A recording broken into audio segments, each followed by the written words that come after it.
Alright, so I just want to try to run through some of the notes on thermochemistry. That way, if you miss something, you'll have access to it.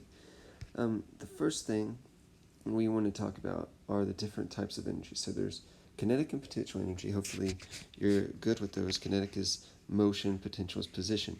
Well, in chemistry, we have thermal energy and chemical energy, and they're very similar to kinetic and potential energy, except they specifically relate to chemistry. So thermal energy would be due to the movement of particles, and chemical energy is due to the potential energy within bonds.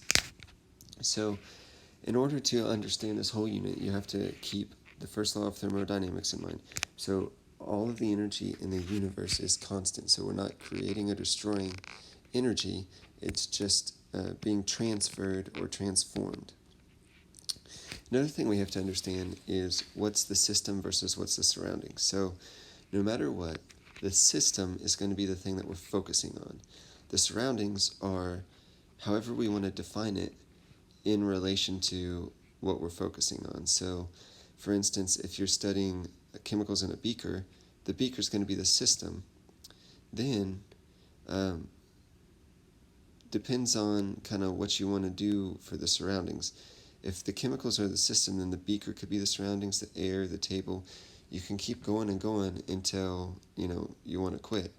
Usually, we identify the surroundings as what is in direct contact with the system, but kind of the outer layer.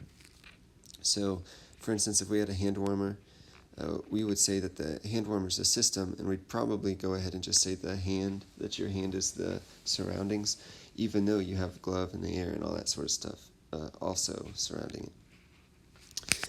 For energy, you might be familiar with the kinetic energy equation. It's equal to 1/2 the mass times the velocity squared. Mass would be in kilograms, velocity in meters per second, energy is in joules. The ones that you really need to focus on, conversions you need to focus on, are over here. 1 calorie is 4.184 joules. That's the amount of energy it takes to raise 1 gram of water 1 degree Celsius. Now notice that's a small c calorie. The food calories are big C calories, which is a kilocalorie, 1,000 small calories. And then we also have the kilowatt hour. That's how we measure electricity a lot of times. So 1 kilowatt hour is 3.6 times 10 to the 6th joules. Alright, so internal energy. Internal energy is what we call the sum of the kinetic and potential energy of all the particles that are composing the system. So everything together, that's the internal energy. It's called a state function because it does not depend on how you get to that state, it just depends on the state itself. A great example of what we mean by state function is altitude.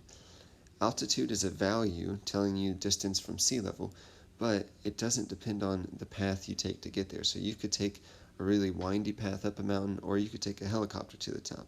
You'll still end up at the same altitude, but you went different distances. So distance itself is not a state function, but altitude is.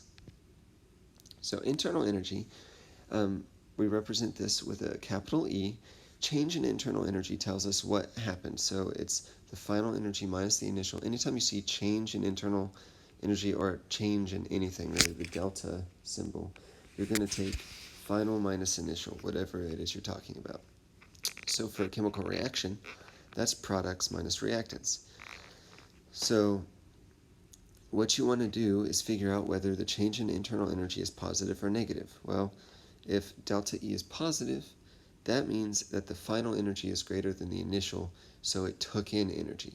If it's negative, that means it gave off energy. And remember, whatever the system gives off, the surroundings take in, and vice versa. Whatever the surroundings give off, the system takes in. So we end up with this representation down here. So heat is not the only means of transferring energy. You also have work. So internal energy, besides being final minus initial, internal energy is also heat plus work. So something can gain or lose thermal energy, and it could be worked on or do work. And all of this adds up to give the total change in internal energy. And obviously, you can have any combination. You can have something taking in heat and doing work, or you can have something losing energy, heat energy, and doing work. You can have any combination.